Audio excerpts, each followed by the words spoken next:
নমস্কার সকল ভক্ত এবং ভক্তমণ্ডলীকে জানাই ব্রিডি কৃষ্ণ কথার পক্ষ থেকে আন্তরিক অভিনন্দন।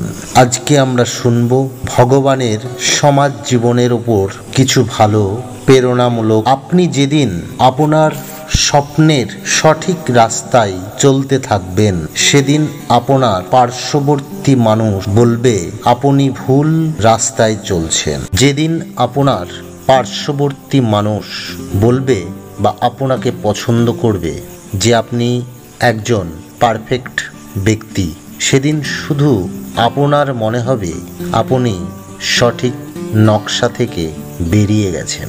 নিজের মতন নিজের কাজকে এগিয়ে নিয়ে চলুন, কারণ আপনার পার্শ্ববর্তী সকলেই ভিন্ন ভিন্ন কর্মে লিপ্ত আছে। যেদিন থেকে দেখবেন আপনি অনেকের মাঝে একজন হয়ে উঠেছেন, নিজেকে খুঁজে পেয়েছেন, কিছুক্ষণের জন্য থেমে যান, গভীর চিন্তা করুন। নিজেকে প্রতিফলন ঘটানোর সময় হয়েছে বলে মনে করুন।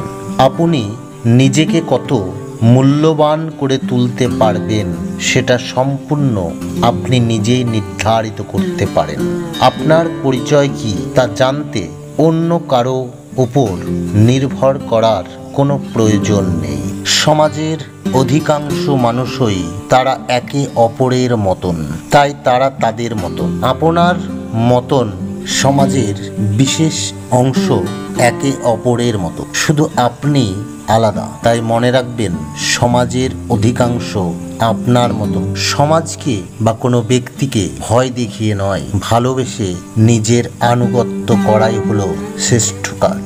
আর ততক্ষণ তাকে ভালোবাসা উচিত যতক্ষণ না সে আপনার বশীভূত হচ্ছে। আপনি আপনার মতন করে বাঁচুন, কাউকে কপি করে নয়। নিজের জীবন নিজে উপভোগ করুন সততার সাথে। আপনি আপনার নিজের জন্য কি চাইছেন তার উপরেই মনোযোগ দেওয়া উচিত, অন্য কিছুর উপরে নয়। আপনি যদি অন্য কাউকে কপি করেন তাহলে জানবেন আপনি নিজেকে নিজেই শেষ করে ফেলেছেন। সদা প্রতিবাদী হন, নিজের ধর্মকে রক্ষা করুন। মনে রাখবেন, কারো নোংরা পা আপনার মনের মধ্যে দিয়ে যাক, সেটা কখনোই হতে দেওয়া উচিত। মনে রাখবেন, কখনো কখনো ভগবান খুব কঠিন পরীক্ষা নেয়, আর মনে রাখবেন সেই কঠিন পরীক্ষার মাঝেই লুকিয়ে থাকে আপনার সেরা উপহার। কেউ 30 বছরে, কেউ বা আবার 60 বছর। সময় অনেক লাগতে পারে, তাই বলে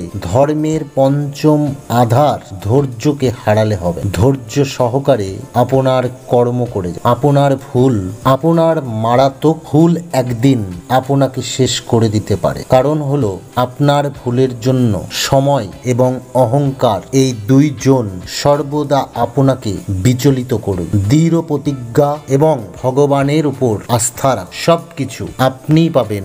একদিন, দুদিন, 3 দিন পাবেন 100%।